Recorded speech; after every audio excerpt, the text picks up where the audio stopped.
AP cabinet కొద్దిసేపట్లో సమావేశం కానుంది. ఈ భేటీ కీలక నిర్ణయాలు తీసుకోవాలని భావిస్తోంది. ముఖ్యంగా ఉచిత బస్సు పథకం, కొత్త బార్ పాలసీతో పాటు కొన్ని అంశాలపై చర్చించనున్నారు. ఎన్నికల్లో ఇచ్చిన హామీలు, పెండింగ్ విషయాలపైన చర్చ జరగనున్నట్టు తెలుస్తోంది. బుధవారం అమరావతిలో సీఎం చంద్రబాబు అధ్యక్షతన కేబినెట్ సమావేశం కానుంది. సచివాలయంలో ఉదయం 11 గంటలకు ఈ భేటీ జరిగింది. ఈ సమావేశంలో మహిళలకు ఆర్టీసీ బస్ ఉచిత పథకంపై చర్చించారు. రేపో మాపో ఏపీకి కొత్తగా ఎలక్ట్రిక్ బస్సులు రాబోతున్నాయి. మహిళలకు ప్రత్యేకించి బస్సులు కేటాయించాలా, ఉన్నవాటిని కంటిన్యూ చేయాలా అనే దానిపైన చర్చిస్తారు. ఇక ఈ భేటీలో మహిళల ఉచిత ప్రయాణానికి సంబంధించి పేరును కూడా అధికారికంగా ఖరారు చేయనున్నారు. ఆ తర్వాత ప్రకటన చేస్తారు. వచ్చే నెల 1వ తేదీ నుంచి ఏపీలో కొత్త బార్ పాలసీ అమల్లోకి రాబోతోంది.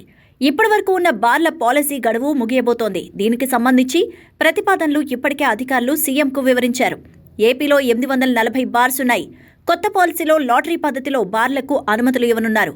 జనాభాను బట్టి బార్ షాపుల నుంచి లైసెన్స్ చేయాలని ఆలోచన.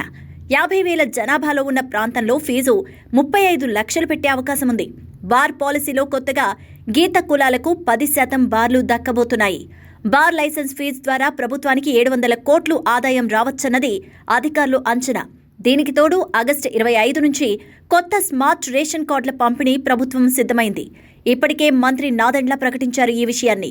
కార్డుపై క్యూఆర్ కోడ్తో ఎక్కడి నుంచైనా రేషన్ తీసుకునే సదుపాయం కల్పించింది. ఫ్రీ హోల్డ్ భూముల్లో జరిగిన అక్రమాలపై సబ్ కమిటీ నివేదికపై చర్చించింది. నాలా చట్ట సవరణకు సంబంధించి ఈ భేటీలో నిర్ణయం తీసుకోనున్నారు. పంటల భూమిని వ్యవసాయేతర అవసరాల కోసం ఉపయోగించేందుకు నాలా చట్టానికి సవరణపై చర్చించారు. అలాగే ఎల్ఆర్ఎస్, బీఆర్ఎస్లపై కూడా కేబినెట్లో చర్చించే అవకాశం ఉంది. సచివాలయం వర్గాలు ఈ విషయాన్ని తేటతెల్లం చేశాయి. చంద్రబాబు టీం ఇటీవలే సింగపూర్ టూర్పై కేబినెట్లో చర్చించారు. ఏపీకి రాబోయే పెట్టుబడులు, వివిధ అంశాలపై చర్చించారు.